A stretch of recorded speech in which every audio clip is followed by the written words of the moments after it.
acesse para o podcast do último de 2025.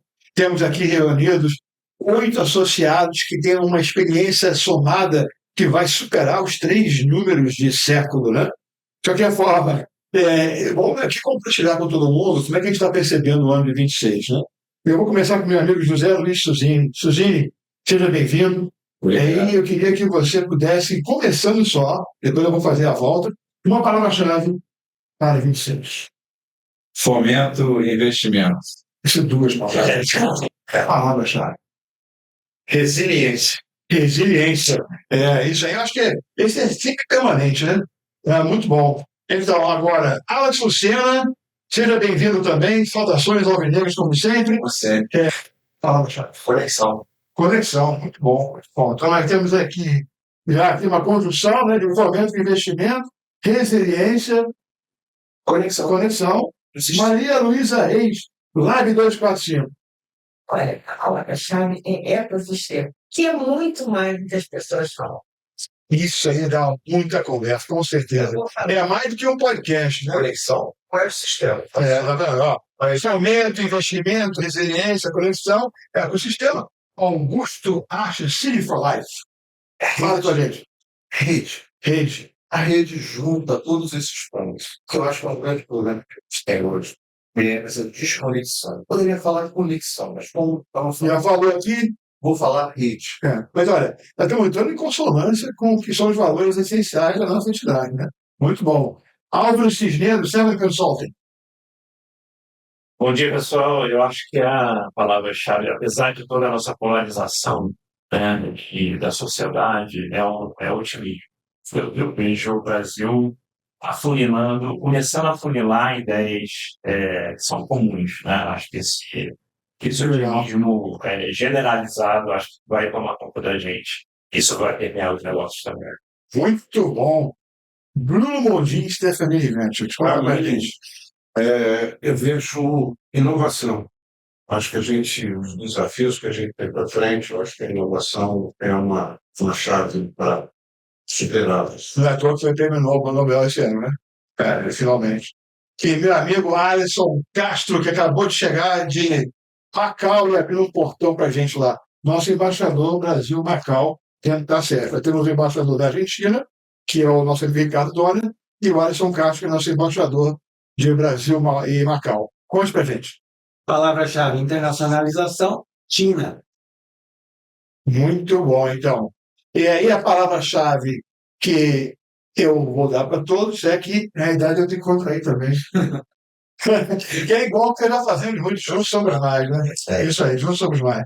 Então, mas olha, eu gostei daquela palavra do Álvaro, né, que é o otimismo. Explica com a gente um pouco aqui que você está vendo nesse cenário de otimismo para 26.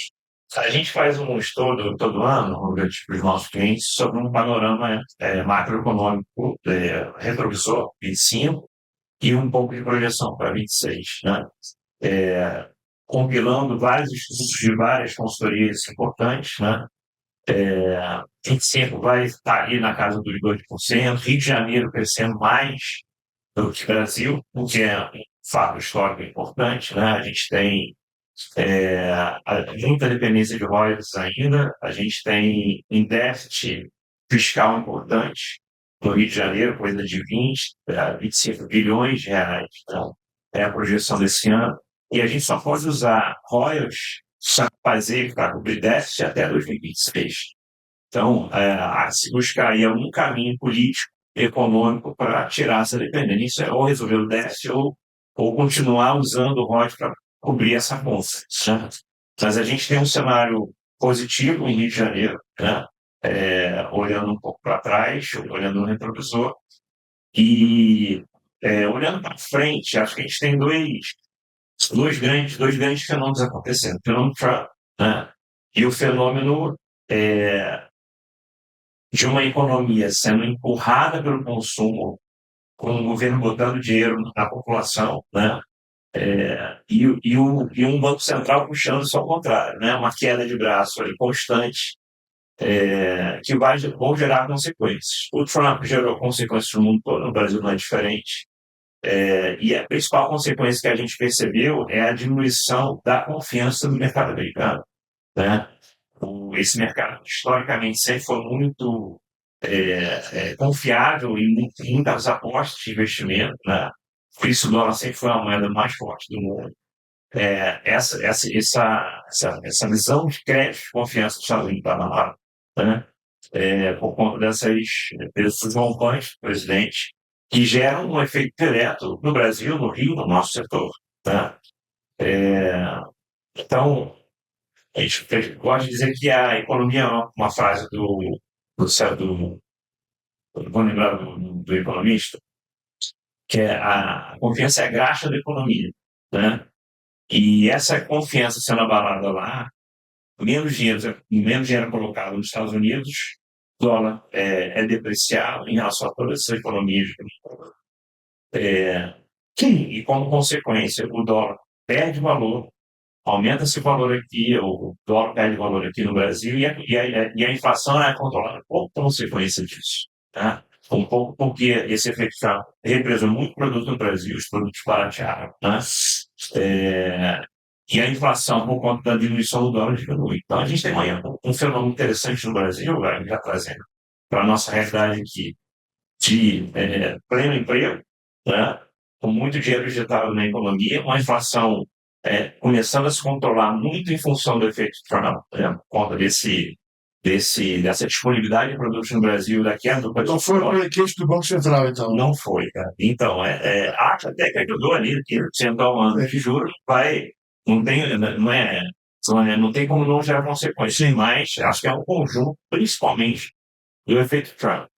Mas o que eu estava falando, que pensando aqui um pouquinho para frente, a gente tem um cenário otimista para 26 e para frente, na minha visão, por duas divisões.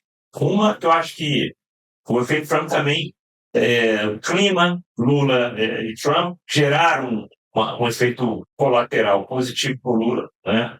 Mas as operações policiais do Rio também geraram um efeito negativo para o Lula, e isso meio que gerou um resultado de base zero aí, nessa compensação.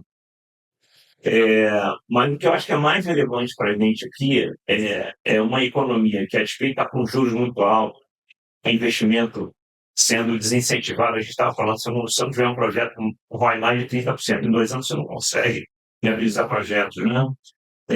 A despeito disso, uma visão de diminuição de juros importante, de um dólar baixo, uma previsão de que, dependendo do cenário de algum candidato se estabilizando com um compromisso com ajuste fiscal, dólar abaixo de 4,50. Né?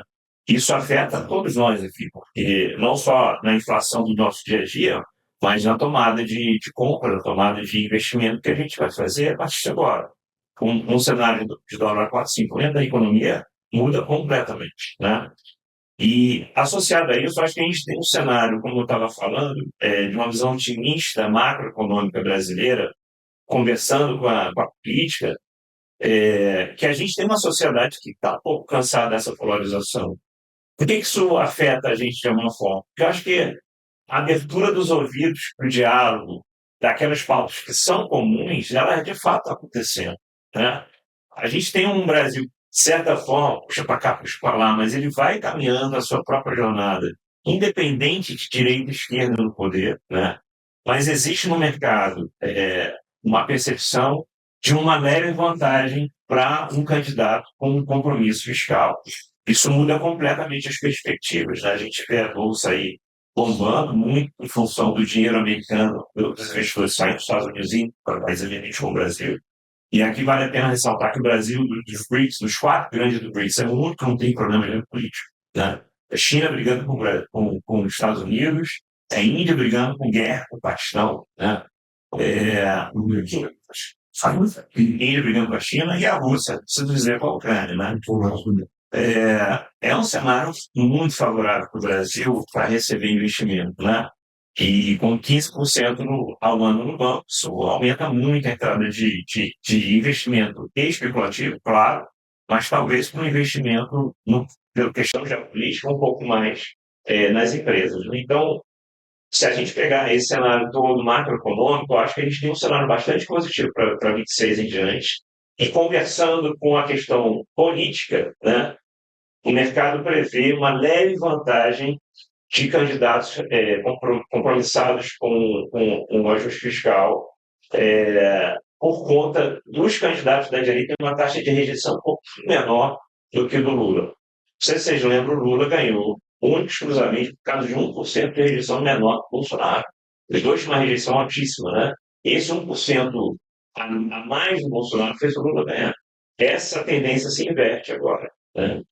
E é a tendência que a gente tenha um candidato de direita, tomando por isso, não é essa uma leve vantagem, né, da direita, mas independente de ideologias aqui, esse é o cenário que se apresenta de um candidato de direita levando as eleições e, por consequência, trazendo uma agenda de compromisso fiscal que a gente não percebe hoje no governo atual, né? Independente de esquerda e direita, de ser petista ou ser petista, esse é o cenário que os economistas estão trazendo. Então, acho que isso traz um frescor para o investidor, para o empresariado, para o nosso ambiente de negócio como um todo, de que a gente pode ter um cenário de uma sociedade menos polarizada, querendo discutir temas comuns, né, centralizados, segurança, agenda que o país precisa de fato, né, ao invés de ficar sempre tentando um puxar, botar casca de banana ali para o outro, que a gente tem uma agenda de Brasil imensa para tratar, né, e parece que o ambiente caminha para ser mais favorável em relação a isso. Então, a nossa visão otimista está muito baseada em muita gente, com muitos estudos e muitos números para embasar isso. Mas eu queria tentar trazer um compilado para Esse criar copo aí está 3/4 cheio, é isso? Mais ou menos, não é metade cheio, três, só um quatro, pouquinho, três, 3/4 quatro, cheio. três, Mas ver se você acha que está 3/4 cheio também? Eu acho, e a abordagem que ele deu falando do Trump, tudo é uma consequência de muita coisa, né? Ele não é ele sozinho, ele é um ambiente mundial, mas eu gosto dele.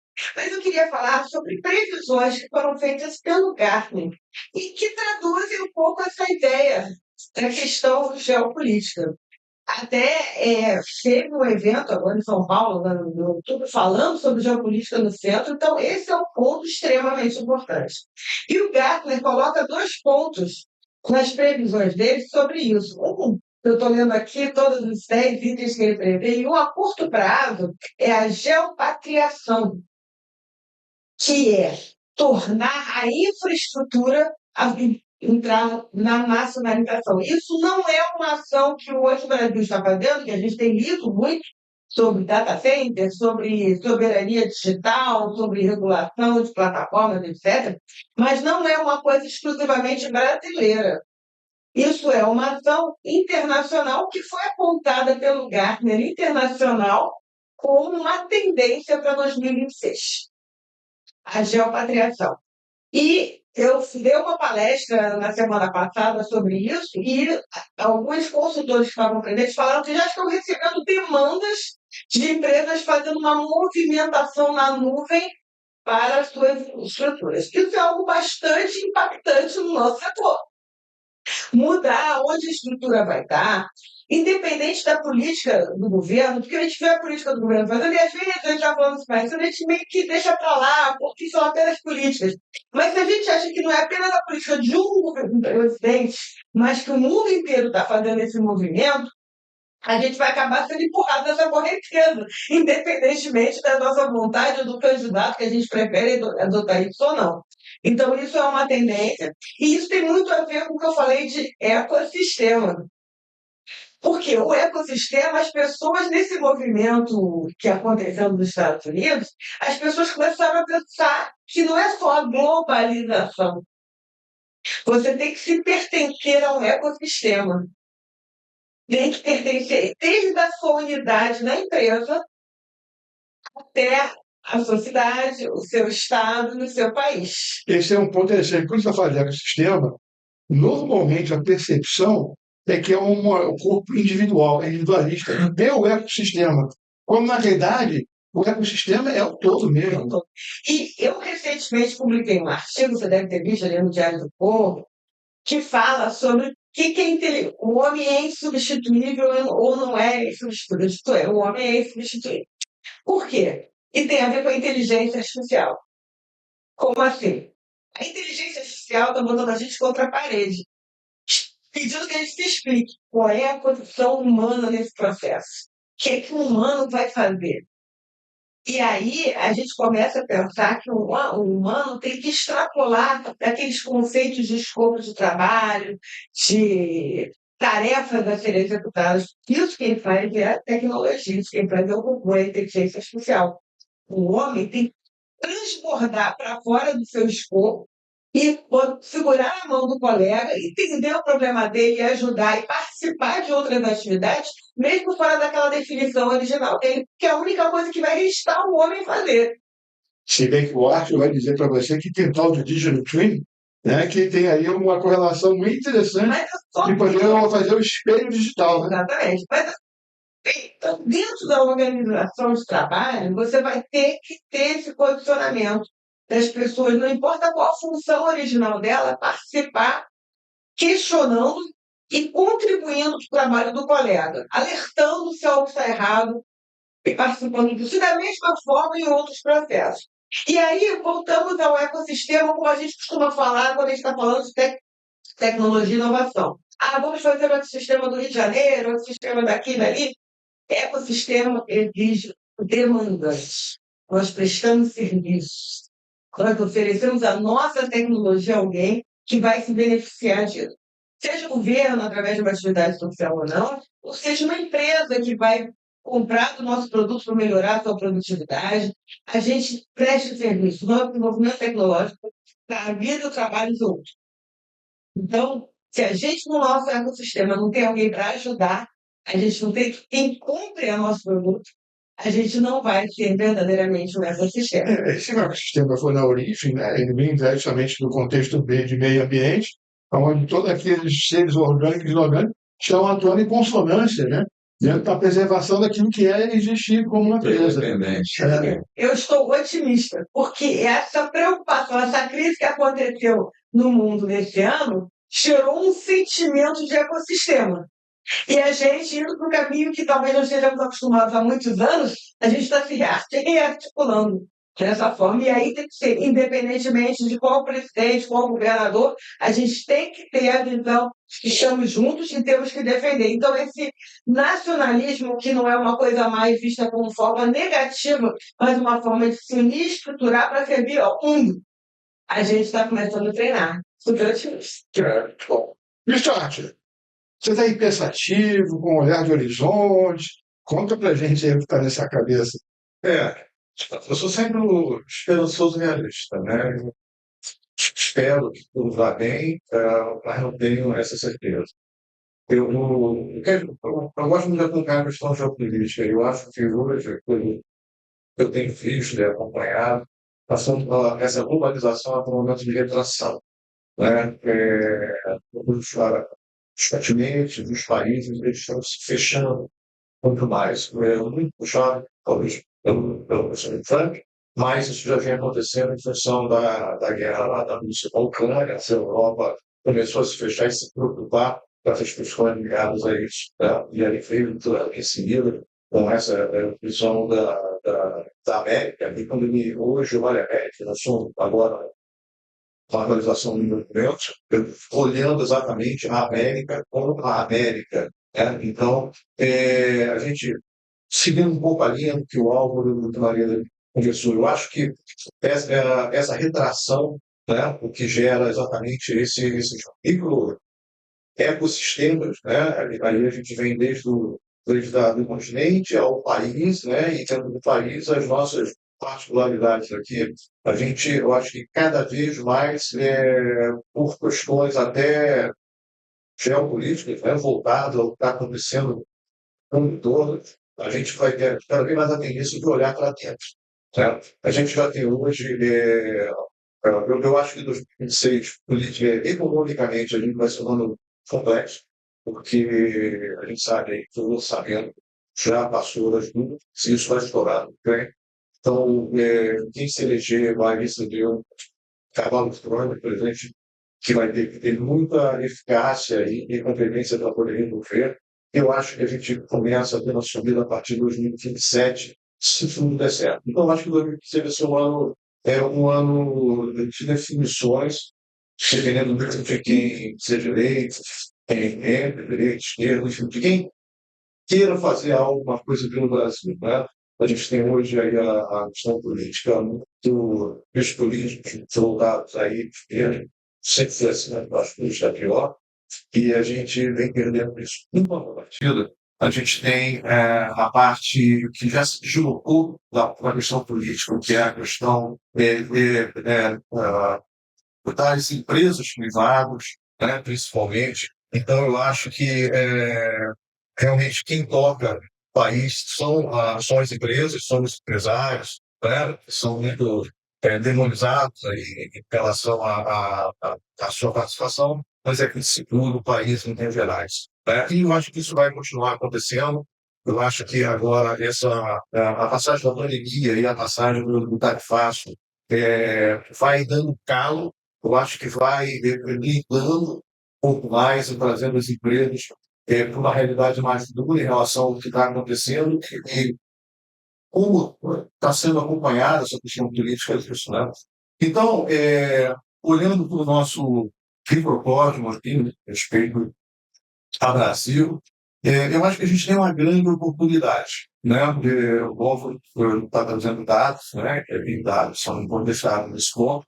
Eu acho que a gente tem vários movimentos, e a gente vem discutindo isso. Né? Nós temos várias bolhas, né? Por isso que eu comentei a questão da rede, um pouco que eu estou batendo há muito tempo, que a gente não é mais forte hoje que nós não somos pequenos.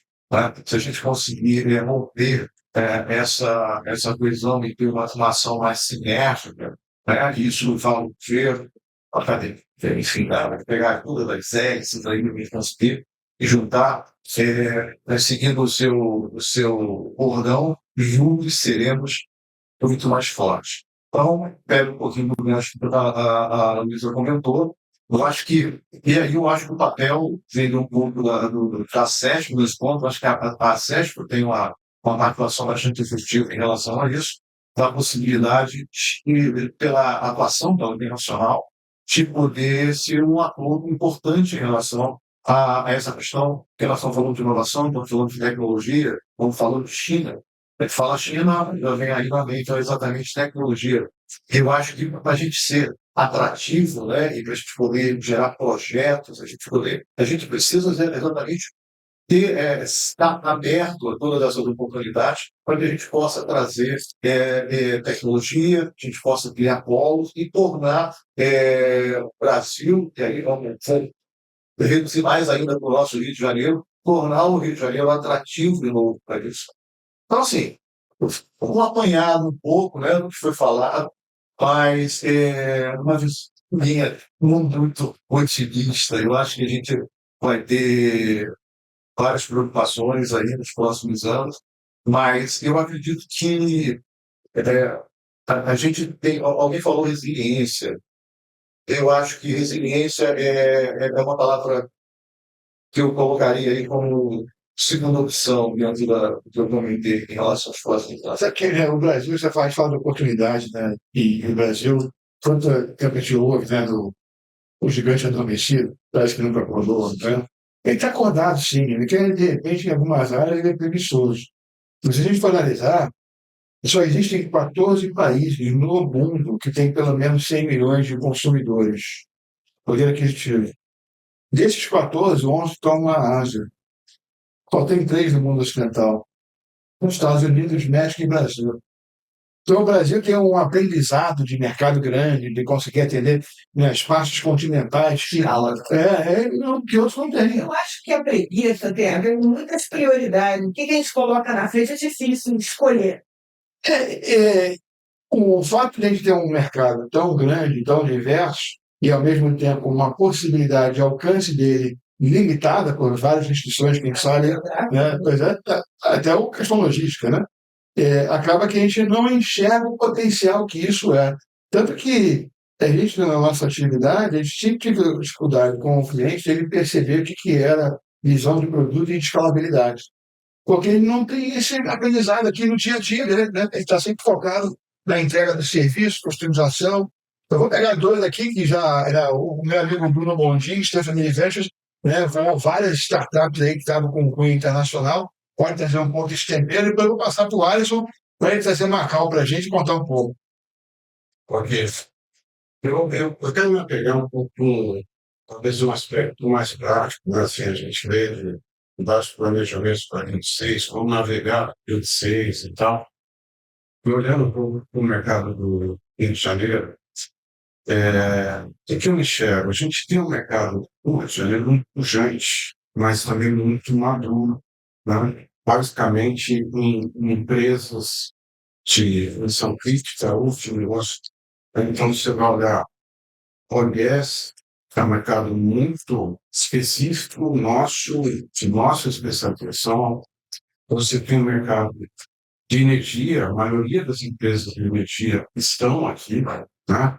Se você pegar um dado interessante, nós temos uma das maiores empresas do mundo, chama State Grid, que é uma empresa chinesa. Ela é uma das maiores empresas em receita do mundo, mais de 500 milhões de dólares por ano, uma das empregadores também. Maior empregadora do mundo. 40% do investimento global da State Grid está aqui, e aqui no Rio de Janeiro. Que mora aqui, sabe, eles compraram um prédio residencial inteiro também. Eles têm uma série deles.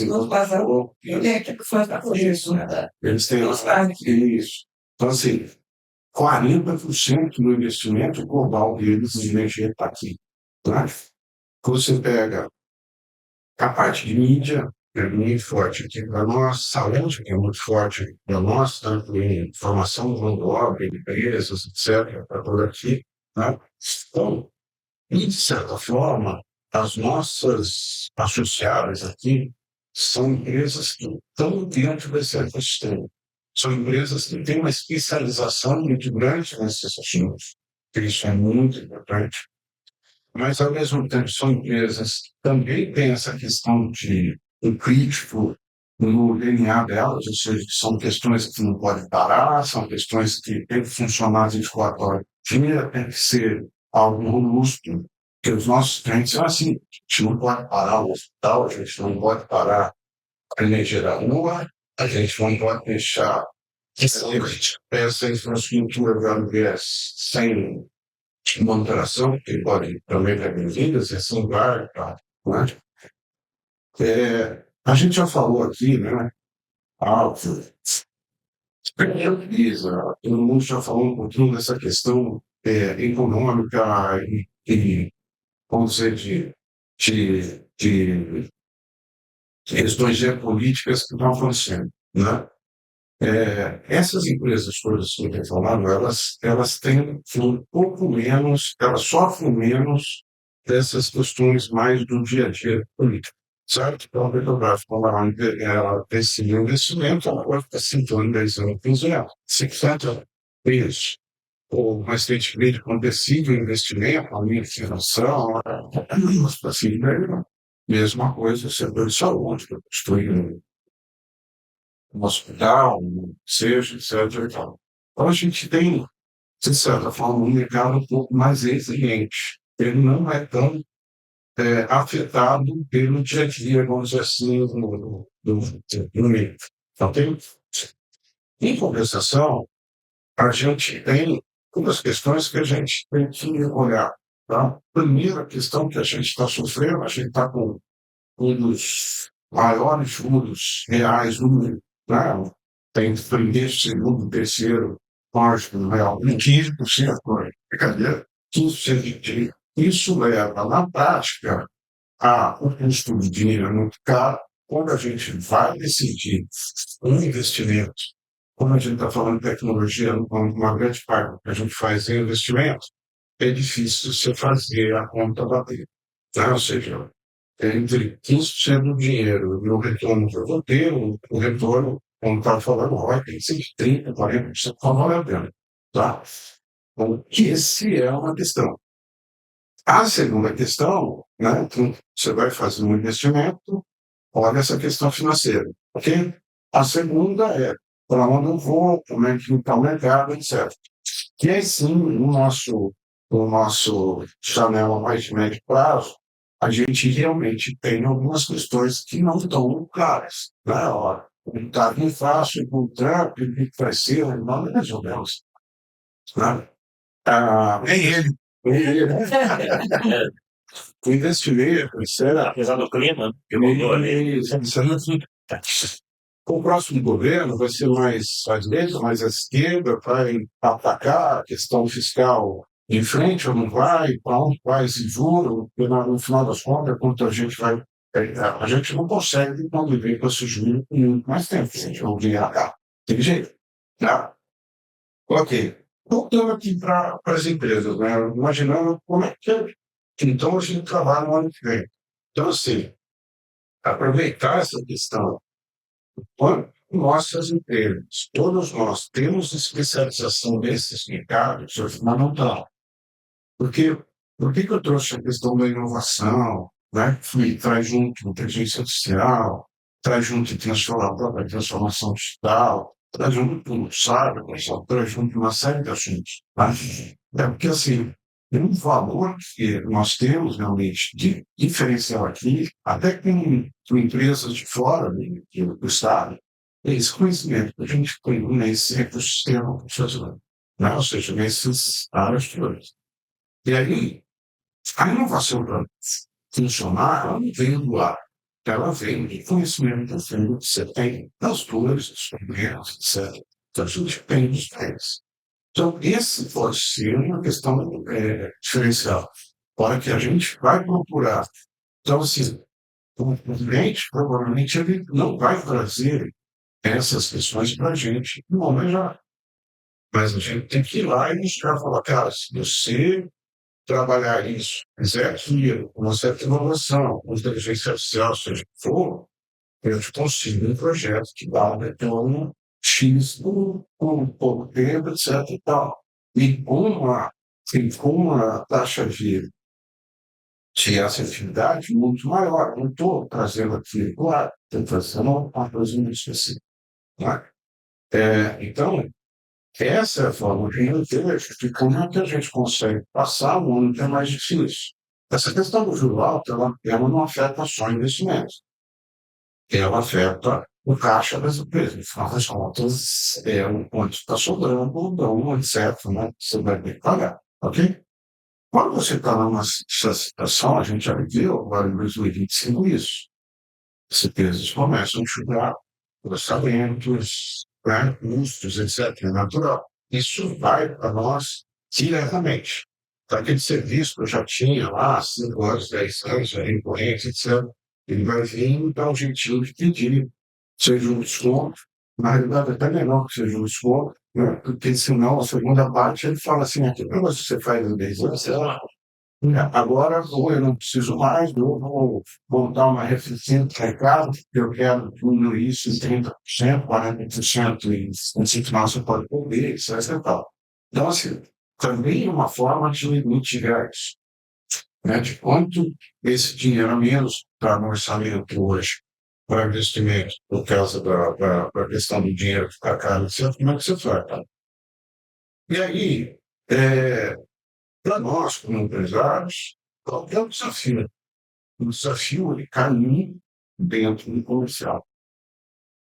Se você não tiver uma equipe comercial com essa mentalidade, de estar indo lá, mas com uma visão construtiva, buscando os problemas, buscando o negócio de trazendo, você não consegue passar esse negócio. Então, se você tiver uma visão comercial muito reativa, aquele cara que fica esperando o cliente ligar ou mandar um lead, sei lá, aquilo, que jeito, etc., para depois correr atrás, você está. Ou pode não ter velocidade suficiente.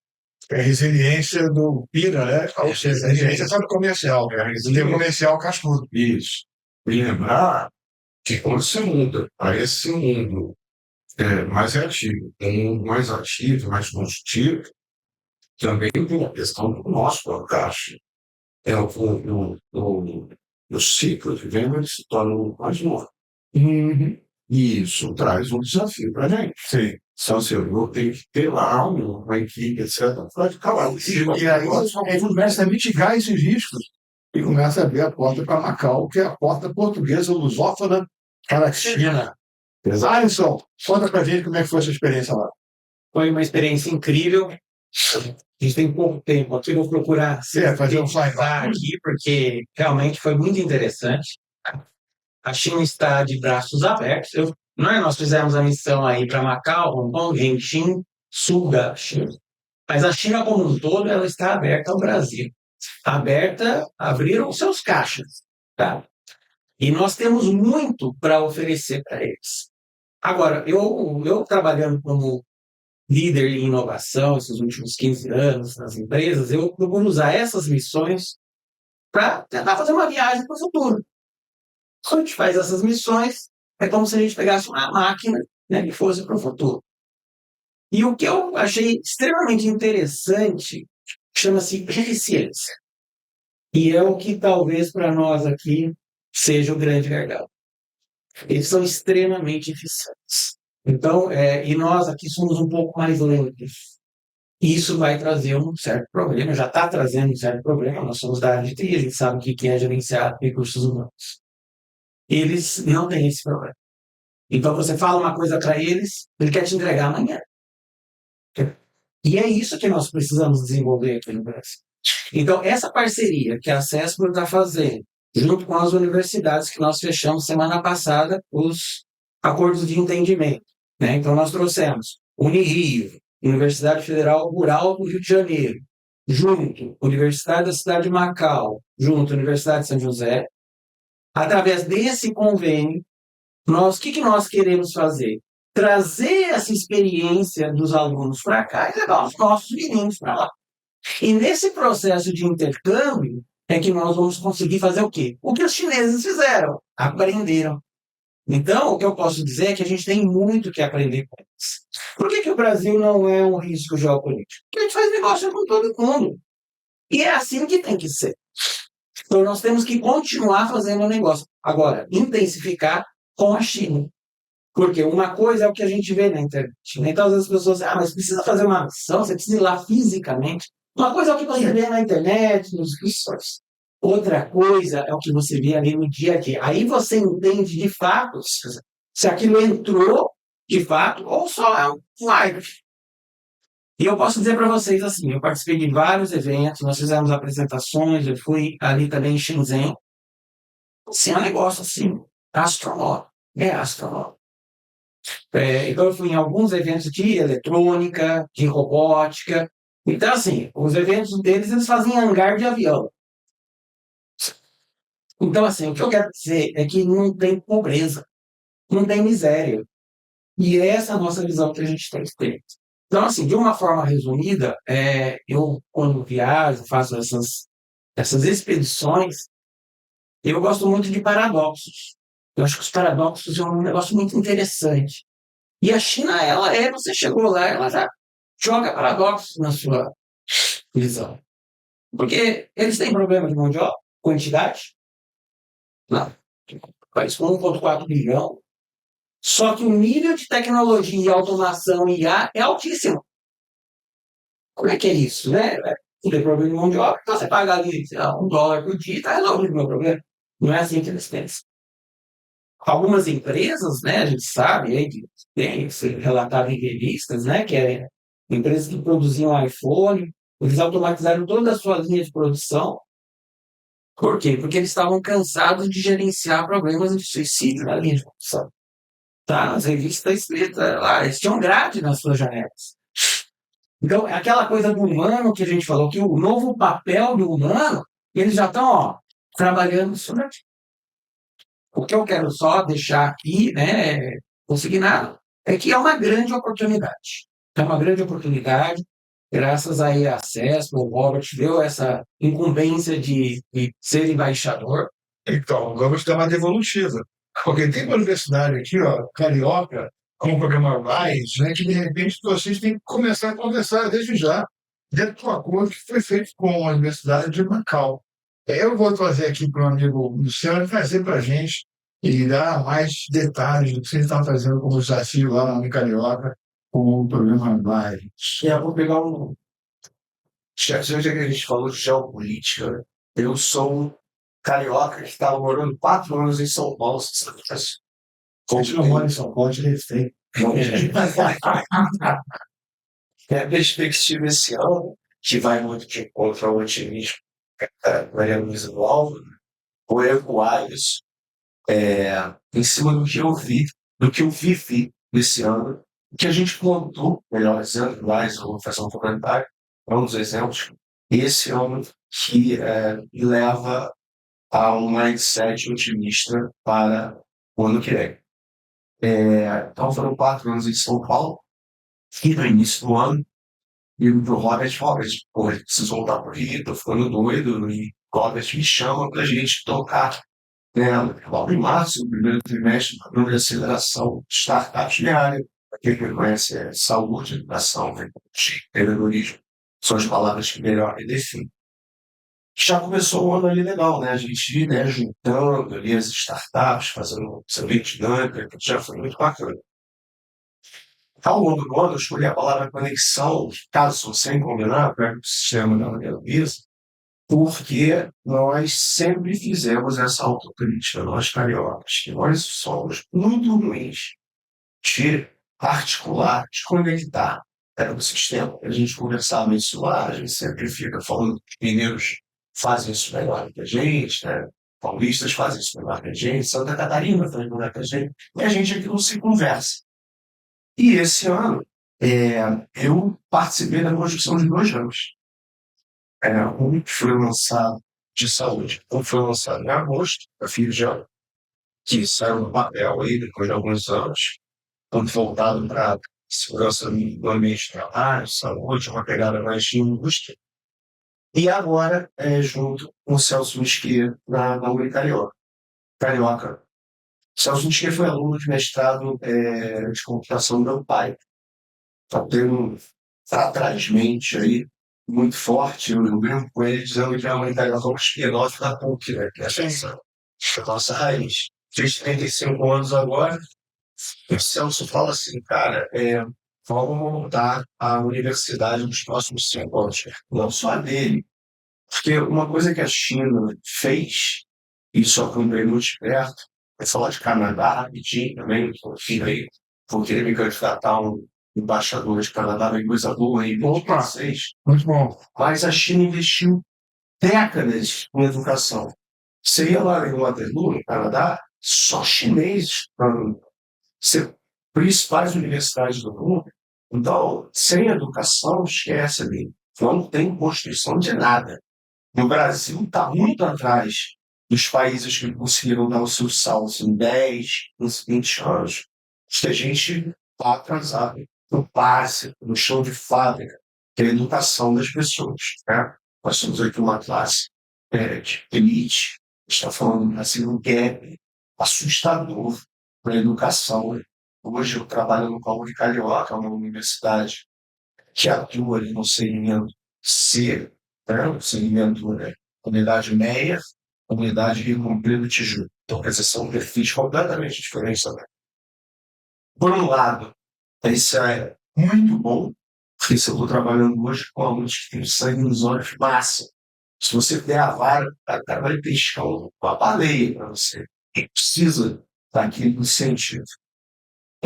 Então, quando se desenvolveu, eu voltei para o Rio como empreendedor. Eu sou sócio de uma family office chamada 4H, Tecnologia e Saúde, uma das nossas empresas internacionalizou, então conseguimos incubar ela na Velocity, no Canadá. O diretor da Velocity chega ao Brasil agora em janeiro, vem aí, que a gente vai conhecer. Por quê? Porque por uma questão geopolítica também o Canadá brigou com os Estados Unidos. Então, todo o recurso que o Canadá jogava de incentivo no intercâmbio americano, ele hoje fala assim, eu vou a qualquer lugar menos os Estados Unidos. E aí abriu uma puta oportunidade no Brasil, que traduz o Canadá, país de 30 milhões de habitantes, que é um mercado muito rico, mas um mercado interno pequeno, então ele precisa internacionalizar. E ele enxerga esse potencial no Brasil. Uma avenida, essa região Canadá, Estados Unidos, Canadá, com a gente aqui. Então vem coisa boa aí nessa ligação.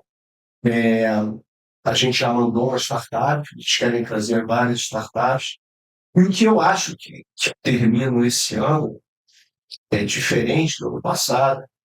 Acho que em dezembro do ano passado, a única diferença é que o Botafogo era campeão de tudo, né? E esse ano a gente não está nessa posição. Mas eu termino esse ano muito mais otimista com relação aos desdobramentos desses projetos aqui que eu acabei de meio que ao concluir, ligados à educação e saúde. Em especial, no Rio de Janeiro, eu vi de perto, participei de perto, digamos, da consolidação do segmento da saúde como um segmento importante, prioritário na cidade do Rio de Janeiro. Pegamos aí as pautas de ciência e tecnologia do próprio Estado, pegamos o crescimento das grandes empresas de saúde que não param de crescer no Rio de Janeiro. Barra da Tijuca hoje virou uma referência na área de saúde, por exemplo, essa região tem grandes universidades entrando no jogo, tendo como prioridade a saúde. Então, isso muito me motiva, e somado ao que foi dito aqui, a essa perspectiva de um 2026 positivo, referindo aqui, obviamente, ao SEDUT, ao participo diretamente. Acho que, apesar de Copa do Mundo, ano que vem, em curtos dias úteis de trabalho, apesar dessa questão da gente não saber quem é que vai sair como principal governante, fechamento 100% do que o Álvaro falou, eu sou desses, saco cheio da polarização, acho que está todo mundo. Então a gente está preparado para jogar o jogo empresarialmente com quem entrar, se a gente tem de esquerda, eventualmente alguém para cima, para baixo. Então o que vem por aí é isso. Muito bom, Luciano. Boa. Um dos melhores aí pela frente. Aí, Então, aproveitando que você, né, contou esse contexto voltado muito aí para a tua atuação da saúde, eu vou pegar agora o gancho do nosso amigo Pina, que trouxe a visão da resiliência, e ele também vem do segmento de saúde. Então, como é que é isso aí, Pina? A resiliência, o segmento de saúde, saúde é um segmento estratégico para o Rio de Janeiro, porque a gente tem realmente uma expoente de excelência, vocação natural. Eu estou mais ali com arte. Né? Eu tenho a experiência, a esperança, mas com certos cuidados. Vou tentar, assim, trazer do macro para do nosso cliente aqui, né? E ficou covardia, né? Para mim, depois de ter todos esses ganchos, esses ensaios, de conversas aqui, tenho favorecido, né? Você com certeza. Pois é. Não, o Suzinho está aqui esperando a barra. Vocês vão dar tempo, né? Não, vai, claro que vai. Eu adorei que cada um botou aqui da receita, né? Que nosso ingrediente para ingrediente do todo aqui que bate com o que eu estou pensando. Não muda muito do que eu estou pensando. Eu vejo, assim, do ponto de vista lá, o que a gente vê, uma disputa geopolítica, na verdade, ela parte da disputa pela inovação. Tá? A industrialização é algo que já ficou para trás há muito tempo. Então, a luta é por industrialização. Você vê aí, dentro do Trump, a NVIDIA começou a vender lá os seus chips de 4 nanos, né? Porque a China, se não fizesse isso, a China ia desenvolver o dela. Então, a NVIDIA convenceu o Trump a permitir que ele vendesse. Senão a China desenvolveria dele. Porque até então, a globalização, o que eu vejo assim, tudo isso, um movimento meio que um freio de arrumação na globalização, e a gente está num período de transição que traz um certo protecionismo, que é um pouco que você estava falando, né, que sai da globalização de repente com o protecionismo, mas aonde nós vamos parar no meio? Que isso é tão. A criação. Vão surgir uma série de apelidos aí para vender palestra. Mas então, chato dele é ótimo, você fez palestra. Então, mas é esse freio de arrumação. Então você vê você começa a trazer a disputa, a China já saiu daquele processo dela de crescimento de 10% ao ano, ela já cai para 4%. Você tem lá um problema de investimentos que você tinha 40% em estrutura, 41% em mercado imobiliário que está para baixo, está despencando, Deflação. né? O mercado imobiliário está crise total. E a China disputando inovação ali ainda com os Estados Unidos. Os Estados Unidos, claro, ele manteve a posição dele de inovação. E o Brasil, a gente ainda está aqui nessa coisa de discutir data center, ali como assim, eu vou construir um monte de farmácia, no Rio de Janeiro eu vou continuar comprando de fora, sabe?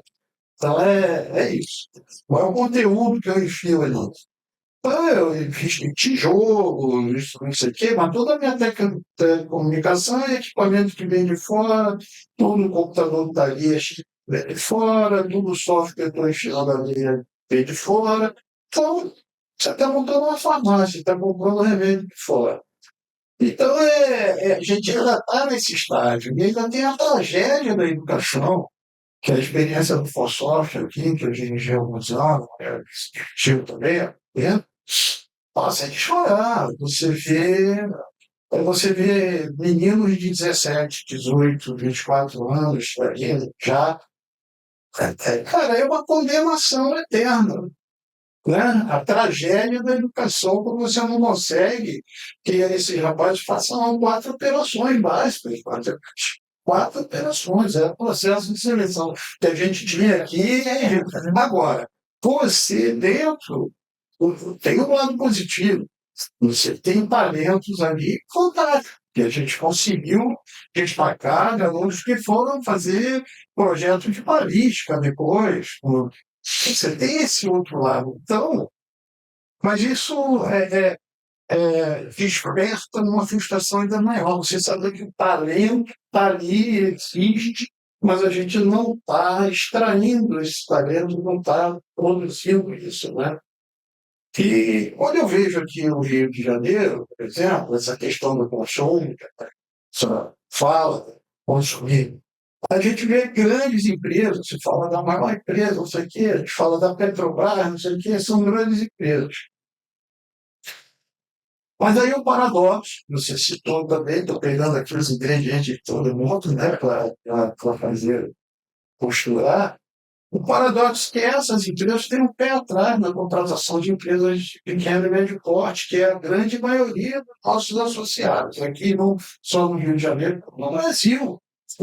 E aí vem como que a gente consegue atuar no efeito baleia.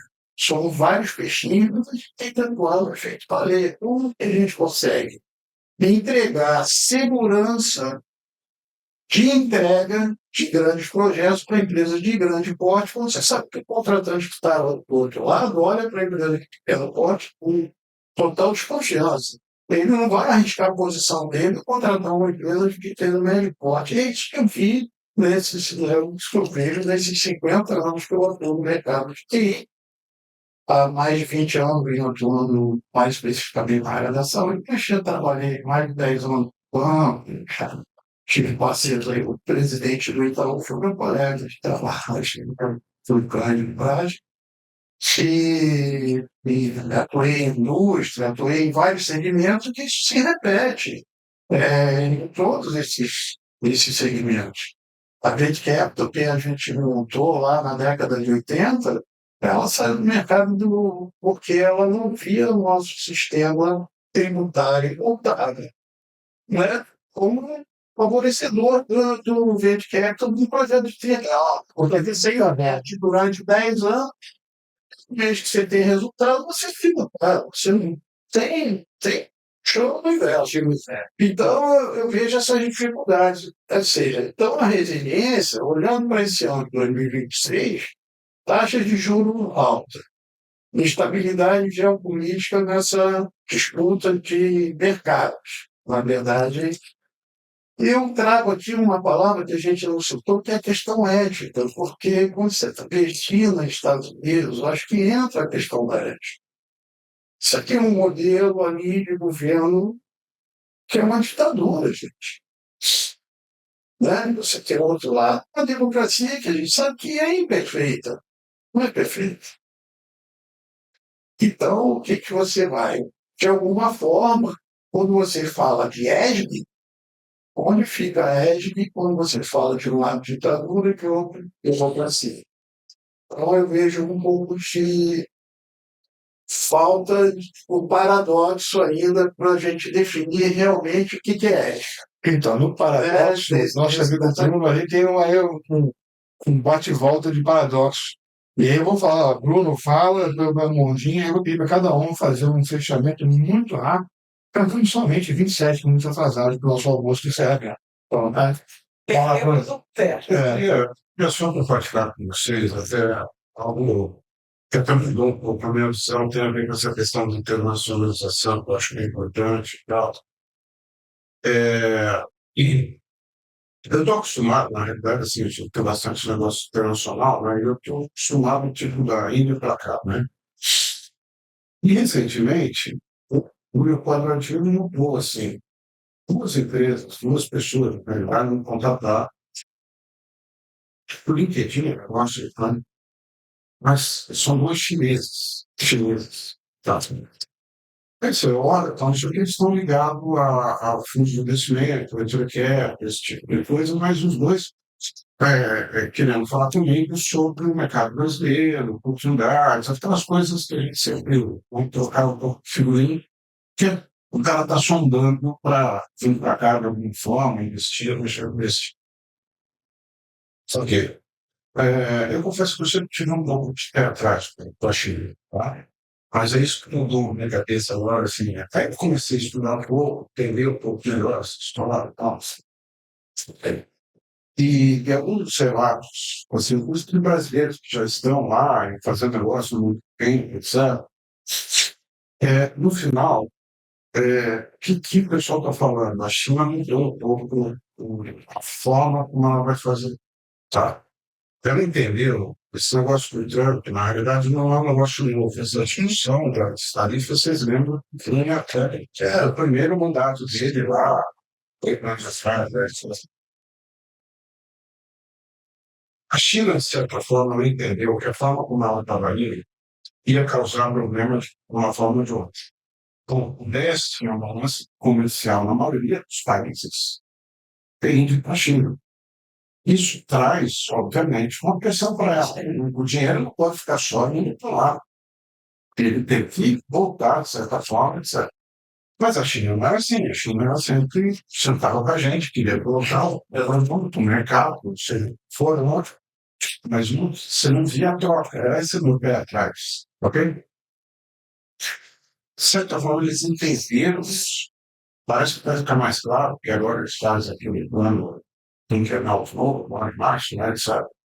Mas eles entenderam isso, que, ok, se a minha balança comercial continuar assim, eu tenho que devolver isso para o país, de alguma forma. E eles entenderam que é uma forma de investimento direto no país.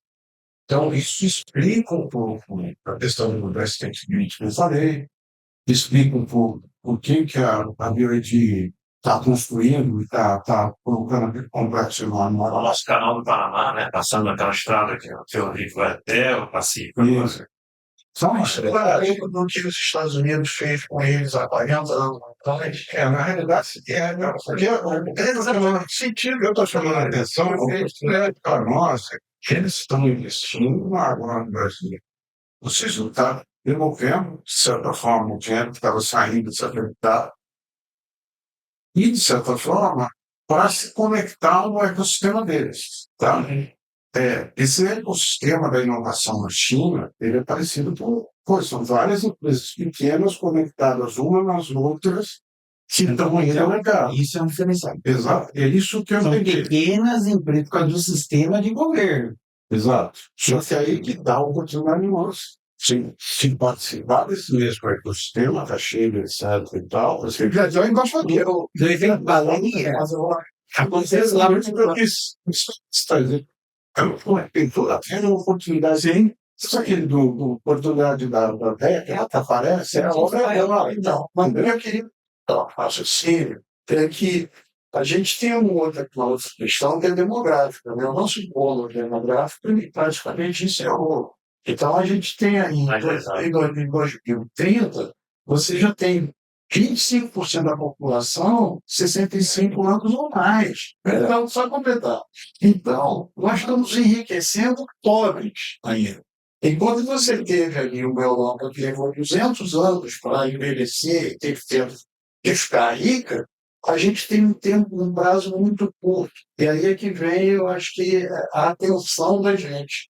A questão da inovação e da educação, ela tem uma urgência e ela tem que ser executada, implementada numa velocidade muito maior do que pôde fazer ou que outros países puderam fazer. O nosso prazo é muito curto, a nossa urgência é muito grande, e eu acho que é aí que está a nossa oportunidade de educar e inovar num prazo muito curto, para a gente poder dar sustentabilidade ao nosso cenário que se avizinha aí dentro de pouco mais de 10 Eu anos. fui na assessora e eu peguei vários alunos que vieram da sua gestão. Exato.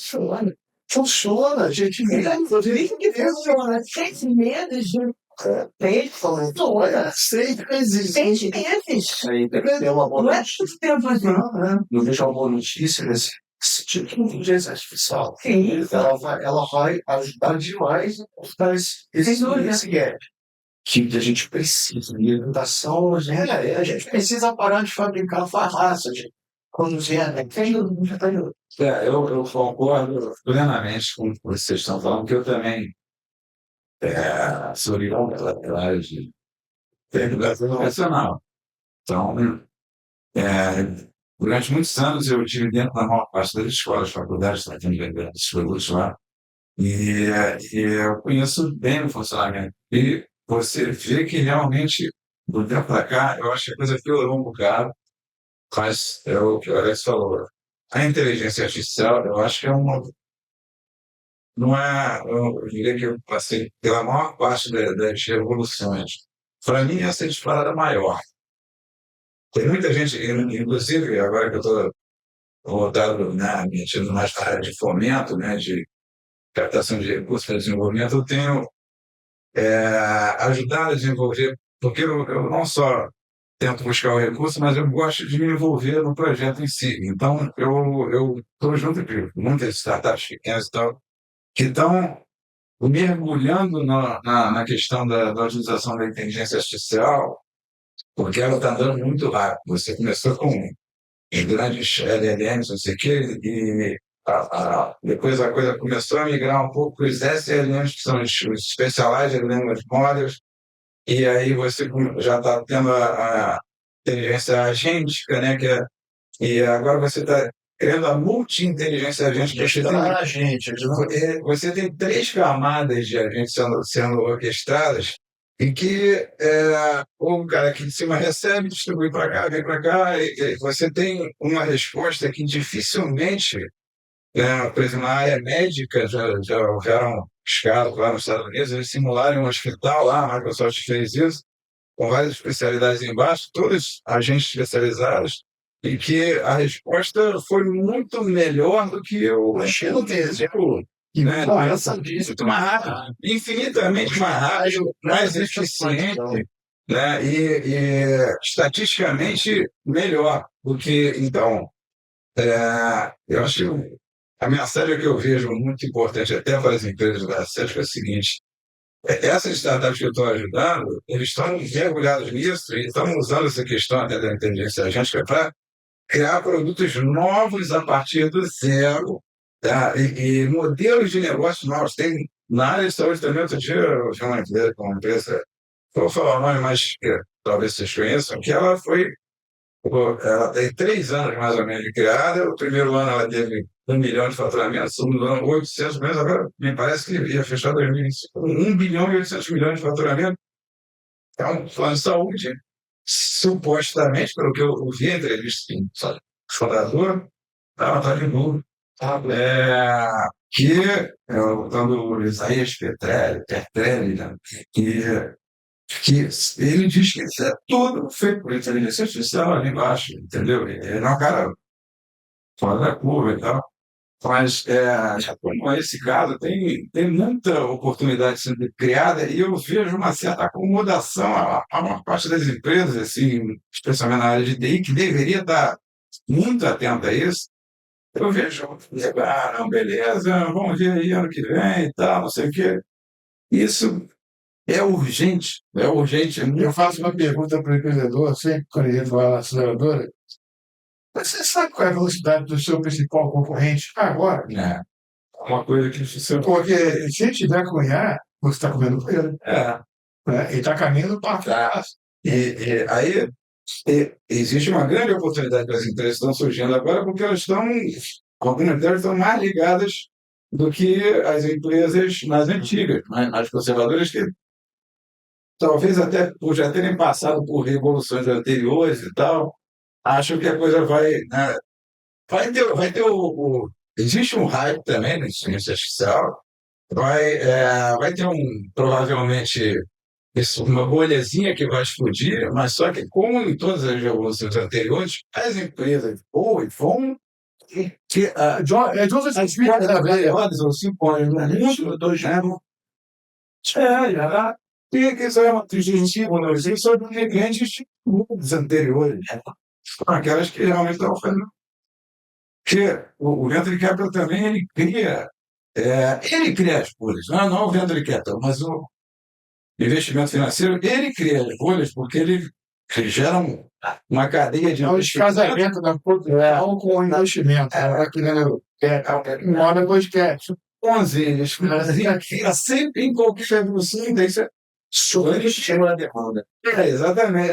Alguns por inocência, outros por malandragem, mas então, agora, vão haver sobreviventes dessa onda, e essa onda eu acho que tanto para as empresas quanto para os profissionais, né, que não souberem se utilizar das tecnologias que estão surgindo, não se adaptarem, pode ser muito boa para quem souber e muito ruim. Tem razão, é no fogo, né? Eu estou com medo, né?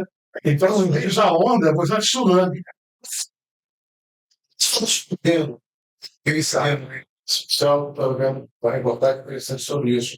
Não sei se você faz uma analogia, não sei se vocês repararam que as bandas acabaram. Por que as bandas acabaram? Porque você tinha uma banda, eu tive uma banda, eu já tive no passado musical. Você precisava procurar outras pessoas para você fazer um som, para você tocar. Hoje, as pessoas tocam em casa. Eu tenho um estúdio em casa, eu faço uma gravação com bateria, teclados, tudo. Eu não preciso mais de uma banda. Isso está acontecendo com a inteligência artificial. Com as soluções Code, no-code, Xcode da vida, hoje você desenvolve a sua solução. Hoje você, em vez de comprar um aplicativo, você desenvolve o seu aplicativo. Estou fazendo isso. Eu estou fazendo esse laboratório nesse sentido. Eu acho que esse processo é que vai ter um grande impacto em relação a isso, porque se você parar para analisar, você vai ter a proliferação de várias pequenas empresas de uma pessoa. Startup vem para. Entendeu? Então, como é que a gente vai estar preparado para poder apoiar esse tipo de situação? Porque vai ter um impacto grande para quem hoje tem uma empresa pequena de software, né? Porque por que eu vou comprar um CRM se eu não tenho meu? Do jeito que eu quero e eu mudo a hora que eu quiser. Né? Obviamente, essa pessoa precisa ter o meu passado de desenvolvedor. Então, a pessoa precisa ter um senso lógico, porque essas ferramentas, por si só, elas não são essa maravilha toda. Se você quer um joguinho ali, ok. Se você faz um sistema mais complexo, você precisa ter uma base lógica por trás. Mas eu acho que a grande revolução em relação a esse ponto está aí exatamente nessa questão. Né? E aí não é a inteligência artificial que vai tirar o emprego. É o cara que conhece bem a inteligência artificial que vai tirar o emprego de quem não conhece. Quer ver, tem um estudo, que foi publicado há pouco tempo, agora, em outubro de 2025, na Alemanha, sobre o que eles chamam de Estado agente. É o Estado, governo, de maneira geral, orientado pela inteligência artificial para decidir, então, o cidadão. Ter uma demanda qualquer, ele não tem que entrar naquele processo pré-estabelecido e ter que seguir, aí chegar lá na frente, não é aquele caminho, ele tem que voltar a entrar na outra fila, etc. e tal.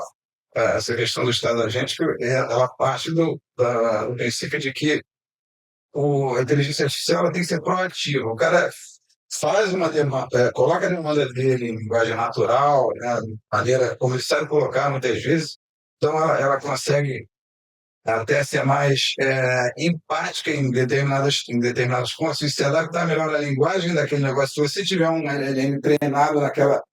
Estava vendo isso até para a linguagem indígena eles estão fazendo.